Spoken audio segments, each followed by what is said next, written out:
Alright, my friends, let me show you that nothing in the world can stop a 100,000 pound bear. Using Lae'zel for scale, we're going to have Halsin drink an Elixir of the Colossus, growing to several times her size already, and then we're going to go ahead and start combat just by throwing something at one of these Steel Watchers. It'll take a second for them to notice us, but now that they have, let's go ahead and use one of our bonus actions to use Giant's Rage in order to increase Halsin's size even further and also shatter this entire rooftop. And then we're going to use a Wild Shape charge, and we're going to become an Owlbear. Look how gigantic this guy is. Let me just take a second to appreciate the visual here. We've got Lae'zel entirely contained within one of our paws. We cover the entirety of this rooftop. And if we examine Halsin here, you can see that we weigh 100,010 pounds.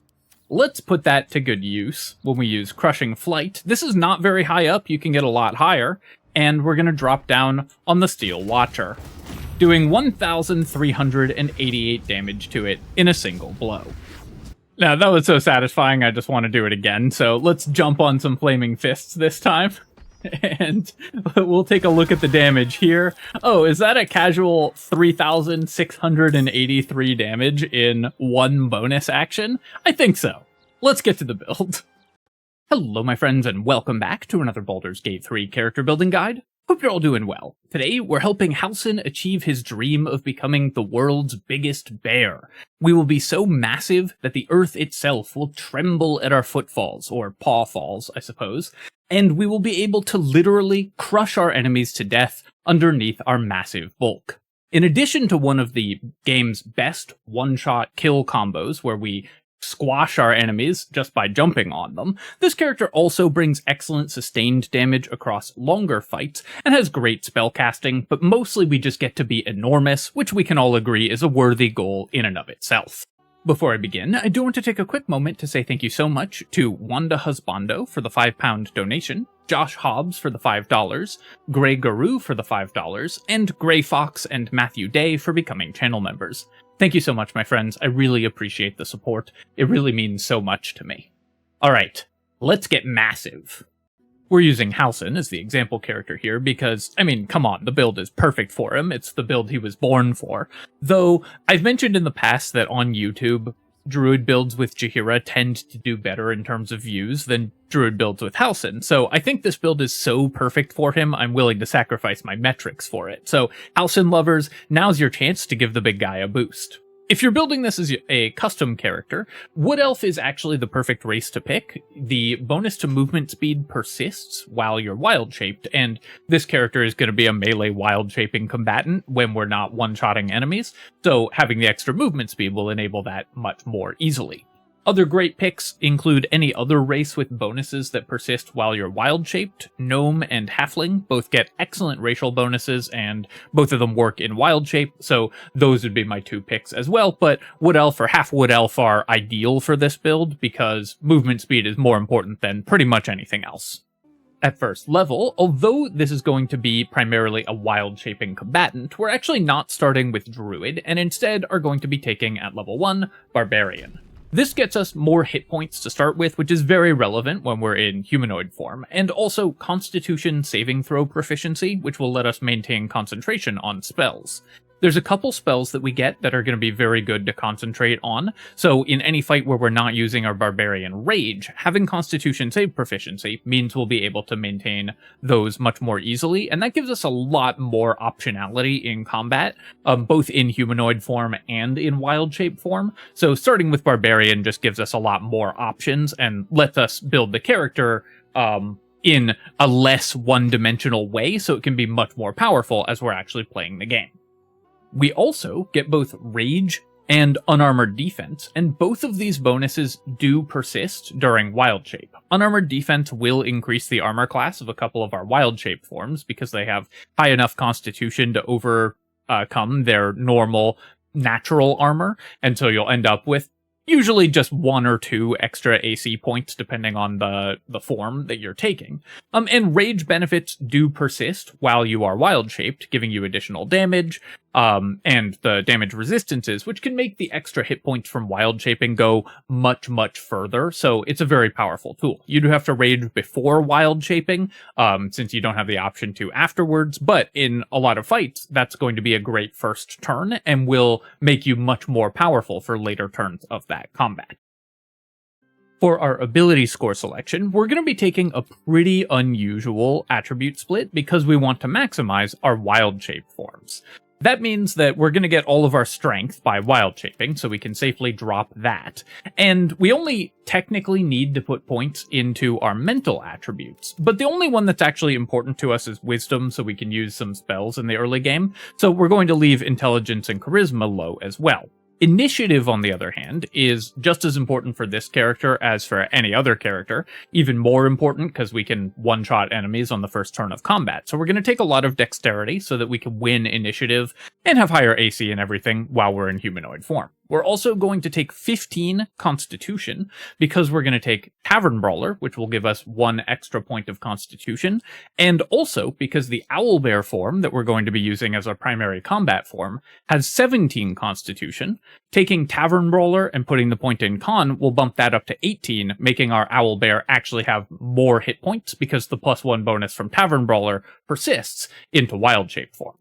This will give us 2 extra attribute points, which we're going to put in Intelligence as just the most relevant remaining saving throw, though you could put them in Wisdom or Dexterity if you want to use Ethel's Hair to bump those up by 1 odd point, but the 2 points in Intelligence are going to be mostly what you want to go for. For our skill selection, there's really only one important skill, and that's Perception. Obviously, Halsin comes with this, but other characters might not, so make sure that you put a point into that if necessary.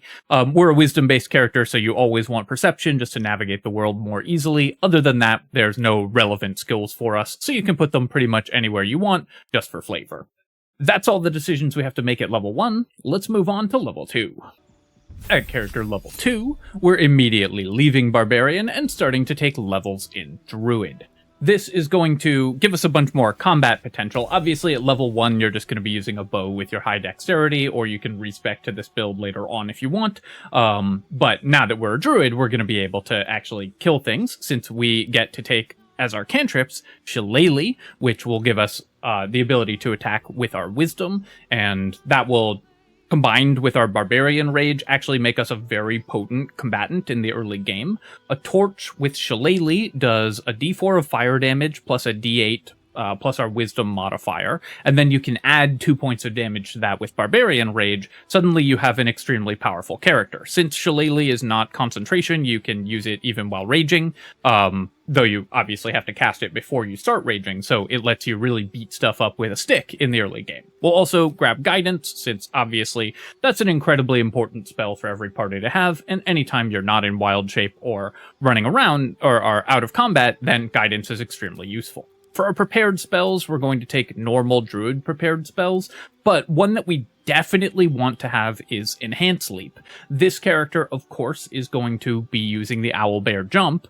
Casting Enhance Leap will give us the maximum jump distance on the Owlbear. The maximum jump distance in Baldur's Gate 3 is 100 feet, so Enhance Leap tripling its normal jump distance means you'll almost always hit that distance, which will let you just get to any enemy on the battlefield, either to squash them by jumping down on top of them, or just to beat them up if you need to come up at them from underneath, for example. We'll also pick up Healing Word, obviously an incredible spell to have, and Long Strider if it's not anywhere else in your party. And then for our combat spell, we're going to take Ice Knife.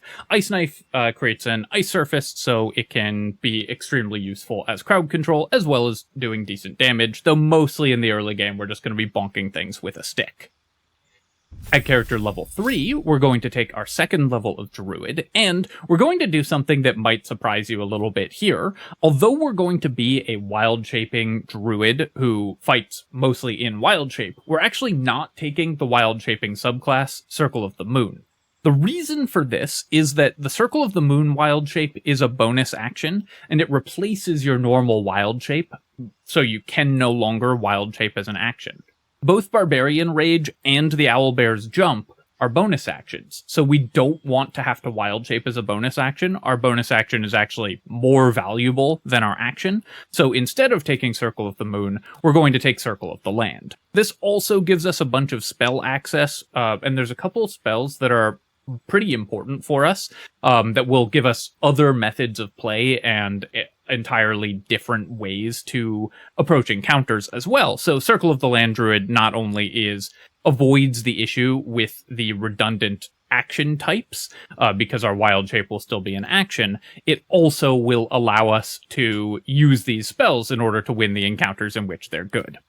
For our cantrip selection, we get a bonus here, so let's go ahead and grab Thorn Whip. Still useful to reposition enemies, even though we're mostly going to be fighting them, but at this level, we're still a melee attacker, so pulling an enemy to us and then hitting them with Shillelagh can still be very, very useful. And other than that, we have no decisions to make at level 2 Druid, so let's go to level 3. I should also mention that if you do want to wild shape as a bonus action, if you're playing Halsin, his unique Cave Bear wild shape is always a bonus action, whether or not he's a Moon Druid, so you can still use that as a bonus action if circumstances dictate. At character level 4, we're taking our 3rd level of Druid, and as a Circle of the Land Druid, we get to choose a circle. I think there's really only 2 choices here. We could take Underdark for Web and Misty Step, which are 2 spells we don't normally get that give you an enormous amount of utility. Web is a great combat spell, Misty Step gives you tons of mobility, or Grassland, which gives you invisibility and Pass Without Trace, which can let you set up for stealth on an ally, or let you set up for the one-shot combo as well. So one of these 2, and I think Underdark is generally going to be the better. These spells just come up very frequently. We also, of course, get level 2 spells, so we can go ahead and prepare a couple of those. And you're going to want Moonbeam, just a great spell to concentrate on for damage, and Spike Growth, which just wins some encounters outright, so even before we have our one-shot combo as an Owlbear, we can still use Spike Growth in order to win a bunch of encounters. Flaming Sphere and Hold Person are also reasonable choices, but Moonbeam is the best spell for damage at this level, and Spike Growth is the best for control, so I suggest having those 2 prepared on this character. At character level 5, we get our 4th level of Druid, which gets us Deep Rothe wild shape, which is actually a really useful one. The charge is a really powerful wild shape action, so while you'll still be mostly in spider wild shape at this point, because the infinite webs that the spiders get are very powerful, Deep Rothe does definitely have its advantages as well. We also get an additional cantrip, so we're going to take Resistance, useful in some out-of-combat events in order to pass saving throws in conversations and in story events more easily, and those will tend to happen around this level, so picking up Resistance around level 5 should be right on time for you to use it in your honor mode runs, and then of course we get a feat. Now, I did say that we were going to take Tavern Brawler, and that's almost entirely what you should take here, because Tavern Brawler works in Druid wild shape, so it's going to increase your damage output with your attacks massively while you are wild shaping. It also will increase your health, because we can take Tavern Brawler, boost our Constitution, which will give us more hit points and a better con save in humanoid form, and also more hit points in any wild shape form that normally has an odd number in Constitution. It'll bump it up to an even number, and we'll get extra HP.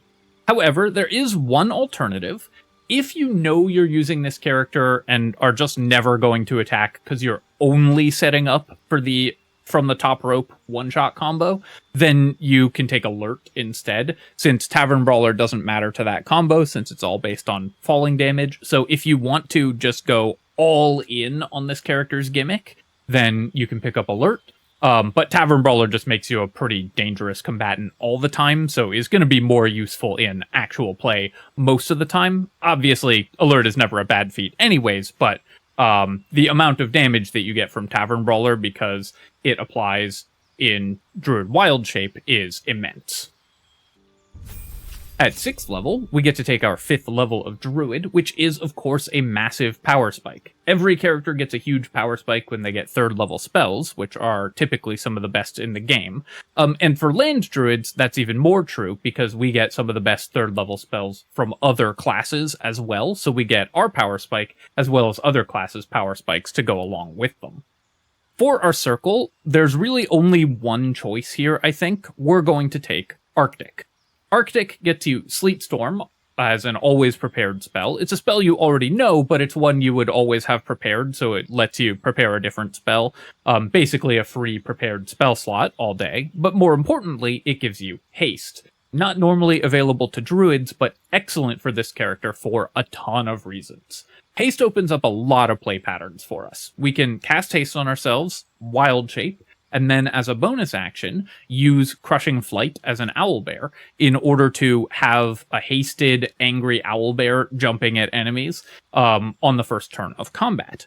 We have con save proficiency, so we're going to be able to maintain concentration on haste very well. So a hasted owlbear is a very reasonable thing for this character to be doing, and also guarantees that we can reach whatever enemy is most vulnerable. However, this also gives us another play pattern. Because we're going to be a giant barbarian, we also just have a lot of bonuses with throwing weapons, and we have Tavern Brawler. So in any fight where you don't want to wild shape, this character can just haste yourself and start throwing weapons.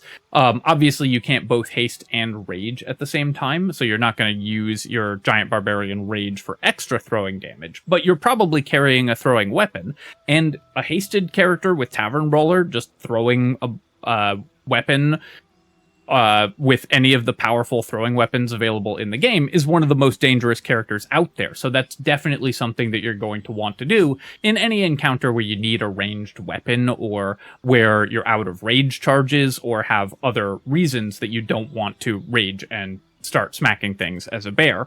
This gives you a great secondary option. We also get to prepare a bunch of other spells, so we're going to go ahead and add in Plant Growth, a non-concentration spell that can trap enemies in the area. It really messed up my prepared spell list here. Oh well. And we can also take some lower level spells like Hold Person, also goes along with the throwing weapon character, but you probably just want to go back for utility spells like Long Strider. Let's fix this spell list, actually. So we're going to go ahead and take Enhanced Sleep, Long Strider, and Healing Word from level 1. We can throw Entangle in there as well. From level 2, we're going to take Spike Growth and Moonbeam, and then I'm going to add in Hold Person. And then from level 3, we're going to take Plant Growth, because our concentration spells from level 3 are going to be Haste and Sleet Storm, which we have from our circle. And then at character level 7, we get to take our 6th level of Druid and become an Owlbear, which of course, as the biggest wild shape, is the wild shape that we want, but it's also one of the most powerful for a number of reasons. Obviously, for this character, one of the ones that matters the most is just its weight. This is what lets us weigh 100,000 pounds, and 100,000 pounds of Angry Bear is something that definitely can't be ignored. And also, it is just a very powerful combatant itself. It has very powerful attacks, and the Rupture action is also quite good, and it has Crushing Flight, so it has a great bonus action attack that also lets you reposition. This gives this character really good action economy, because all of your actions have a lot of different valuable possibilities. You can rage and enter wild shape, you can haste, enter wild shape and jump, you can enter wild shape and jump, you can rage, enter wild shape and attack if you're using a speed potion or if an ally hastes you. There's a lot of different possibilities for combining your attacks, which makes this character much more flexible than most wild shaping characters, especially in the first turn of combat where they often have a very set play pattern. At character level 8, we've gotten our Owlbear form, so it's time to go back and start taking more levels of Barbarian. Now, unfortunately, Reckless Attack doesn't work in wild shape form, so I can't give you my normal spiel about using this to tank enemies. There are some plays you can set up with it, but mostly at Barbarian level 2, you're just getting some hit points and taking more levels of Barbarian so you can get the abilities we want at level 3. And then at Barbarian level 3, we get to take Giant Barbarian, which lets us enter a Giant's Rage and become enormous. With a Colossus Elixir, Giant Rage, and in Owlbear form, we take the Owlbear's normal 1,000 pound weight and multiply it by 10, and then multiply it by 10 again. And so we weigh a base weight of 100,000 pounds. That's enough to squash any enemy in the game, even from a relatively low height. So it makes this character pretty much just Goomba stomp everything. We just jump around like Super Mario, squashing everything in our way. We also get Thaumaturgy, so you could have this character make some intimidation checks if you wanted to, but mostly we're just here for Giant's Rage. And the carry weight is also actually surprisingly useful for this character, because one play pattern that you can use in arenas that don't have natural height is just stacking up boxes, and you need to be able to carry those. So you can stack up a bunch of boxes and then jump on top of them to then jump down on top of enemies. It's very time consuming, and I only recommend doing it once because it's funny. But that is definitely something you can do in order to win encounters outright. At level 10, we actually have a pretty significant choice to make. There's two directions that we could keep building this character, and either one of them are going to be pretty solid. So firstly, we could just take 3 more levels of Barbarian. This is going to increase our sustained damage massively, because at time of recording, extra attack features like Barbarians stack with Druid's improved Wild Shape extra attack. So you get 3 attacks per round in Wild Shape, even on Honor Mode. This is a change that was made in patch 8. It's not entirely clear to me that it was on purpose, but it does work that way now. So when you multi-class with Druid and another class, you're going to get 3 attacks per turn, just like if you kept leveling up in Druid. Obviously, that's a tremendous amount of sustained damage. The other option is to, instead of taking 3 more levels of Barbarian, take 3 levels of Rogue and get Thief Rogue. This will get us a second bonus action, which will let us Rage, enter a Wild Shape, and jump, all in the same turn. So if you want to maximize the character's gimmick of squashing enemies by being as big as possible, then Thief Rogue will let you get the one-shot combos off much, much more reliably. So that's what we're going to do here, but either of these two choices are excellent, and if you want to play the character as more of a sustained damage dealer, taking 3 more levels of Barbarian gives you that option as well, and also gives you the Giant Barbarian Elemental Cleaver ability. You still have Tavern Brawler, so you can drink a Strength Elixir and just act as a normal throwing weapon character in a lot of fights as well, especially if you take extra levels of Barbarian, so you have extra attack while you're in humanoid form and all of that. With our Rogue level, we get to add some extra skills and take skill expertise, and you probably have not made it this far in the game without some way of opening locks, but you can take expertise in sleight of hand. You can also grab expertise in stealth. Expertise in perception means you will never get surprised by a lock. There's a lot of different options here. At this point in the game, you'll know what your party needs, so just take the skills that you think are going to be most useful. At character level 11, you get to take your second level of Rogue, getting Cunning Action, Dash, Hide, and Disengage. Even though this character is going to be Wild Shaping a lot of the time, and you can't use these in Wild Shape, still an extremely useful set of tools that give you a lot more mobility for any fight where you're not in Wild Shape. Obviously, all of these are awesome, and Cunning Action Hide will let you throw a weapon and then hide. So you can actually be a pretty dangerous ranged combatant with this character, especially if you took stealth expertise, even when you are not squashing enemies as an owlbear. And then finally, at character level 12, we get to take our Thief subclass, or our Rogue subclass, which of course is Thief, giving us a second bonus action so that we can do all of the bonus actions that we want, all in the same opening round of combat. So we can Rage, we can Wild Shape, and we can jump all in the same turn, so we can squash an enemy as soon as combat begins. For this character, of course, you're going to want to have a different character start combat so that you can Rage and then enter Wild Shape and then squash them, and that's why we're going to equip a lot of initiative gear in order to make sure we can go before enemies so that they are a bloody pulp by the time their turn comes around. Speaking of gear, this is the build, but of course we can make it more powerful with appropriate items, so let's talk about those. For items for this character, there are very few items that we care about at all, so this character is almost entirely item independent. So you can just equip items that you think are cool or interesting and you don't normally get a place in your party. This character can make excellent use of them because you really don't need any particular items. In fact, there's only two types of items we care about even slightly for this build, and those are items that work in wild shape and items that increase your initiative. So firstly, let's talk about initiative boosts. Obviously, going first is really important because you can land on an enemy and squash them flat, so if you go first, they don't get another turn because they're oozing out from underneath you. Items like the Sentinel Shield and the Hellrider Longbow are the best way to do this. These are the largest initiative boosts, and we have another elixir that we want to use, so we're not using Vigilance elixirs, so I recommend using as much initiative gear as your party can afford on this character.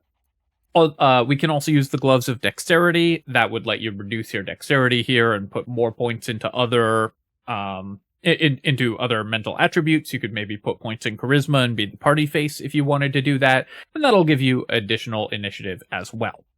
The other set of items is items that work while you're wild shaped. Oh, also the Flame Enameled Armor is great to initiative, to saving throws, exactly the type of thing that you need. The Fire Shield will stay if you cast it before wild shaping, it'll stay on you. So that's a pretty powerful buff as well, and a great set of armor for this character. However, the real set of armor that you're probably going to want to use is just the Armor of Moonbasking. It's intended for wild shaping druids, and it works very well for you. And you're going to be wild shaping all the time, so the Armor of Moonbasking is going to be excellent. There's a few other items that work in wild shape, though not that many. But some other notable ones for this build are the Corvid token. This increases your jump speed by your jump distance by 5 feet and gives you permanent feather fall. And it will persist while you're wild shaped.